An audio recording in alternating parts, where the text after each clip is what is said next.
Air merupakan sumber daya vital untuk kehidupan sehari-hari dan pembangunan bangsa. Danone Indonesia melalui Danone Aqua berdedikasi untuk menjaga sumber daya air tanah secara komprehensif, mengembalikan air ke ekosistem, menggunakan air secara bertanggung jawab, dan meningkatkan akses air bersih bagi masyarakat.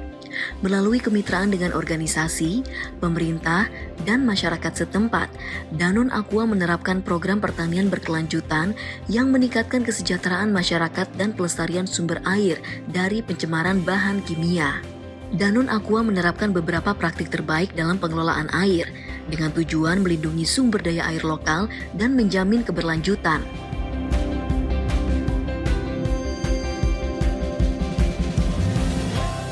Melakukan penanaman pohon misalnya sebagai bagian dari konservasi vegetatif. Dan sejauh ini sudah kita lakukan sebanyak 2,5 juta pohon di area hampir seluas 6.000 hektar di seluruh Indonesia. Selain itu kita juga melakukan berbagai jenis konservasi buatan seperti misalnya sumur resapan, rora, kemudian juga water pond. Kemudian yang kedua adalah kita juga mengembangkan taman keanekaragaman hayati, ada saat ini di 17 titik seluruh Indonesia. Kenapa? Karena kita meyakini bahwa keanekaragaman hayati adalah bentuk keseimbangan dari ekosistem. Kemudian yang ketiga adalah kita juga melakukan pendampingan bagi lebih dari 1.000 petani di lahan hampir seluas 350 hektar di seluruh Indonesia, di mana di dalam pendampingan ini kita mendampingi petani untuk bisa menerapkan pertanian regeneratif.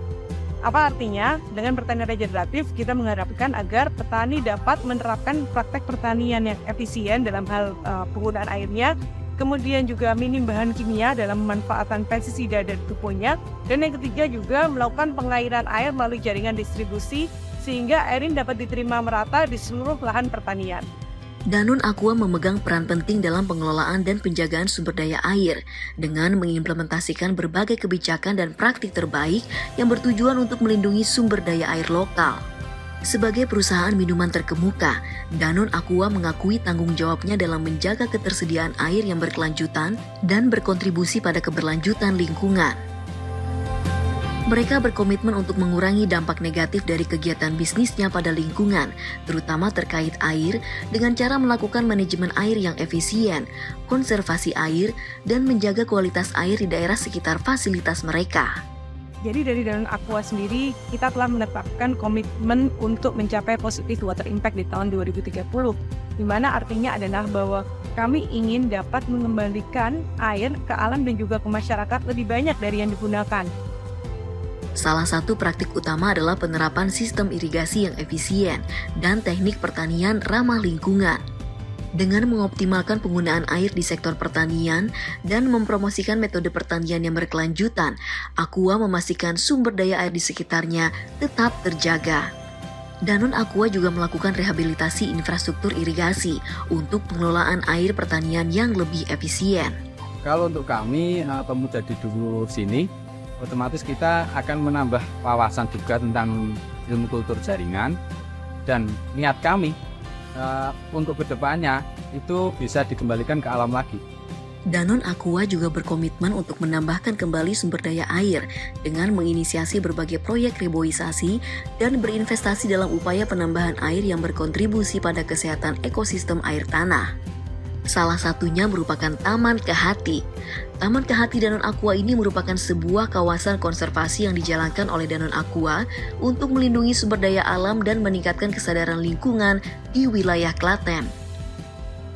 Taman Kehati Danone Aqua Klaten aktif mengadakan berbagai kegiatan edukasi bagi masyarakat dan pelajar. Taman Kehati Aqua Klaten merupakan kawasan yang didedikasikan untuk perlindungan keanekaragaman hayati oleh PT Tirta Investama Pabrik Klaten dengan luasan 4,6 hektar, yang dimana di dalam kawasan ini terbagi menjadi 2 zona. Yang satu adalah zona edukasi, yang kedua adalah zona konservasi dan perlindungan. Nah, masing-masing zona ini memiliki keperuntukannya sendiri.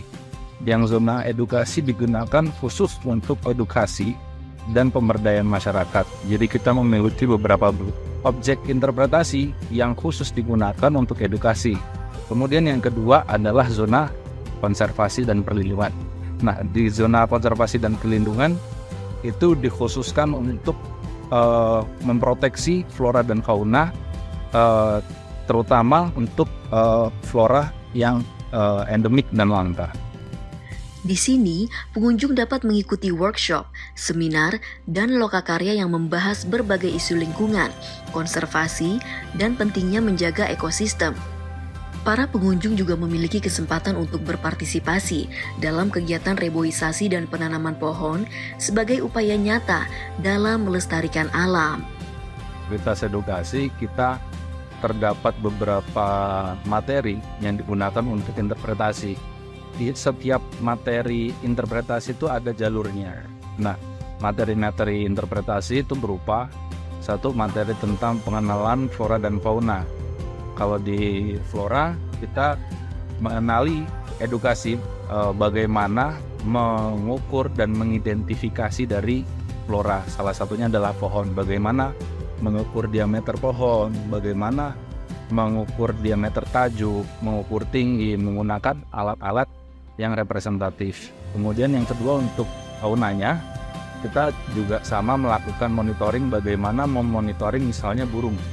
Kemudian yang kedua adalah objek interpretasi. Kita punya greenhouse, itu kita introduksi ke Taman Kehati Aqua Klaten.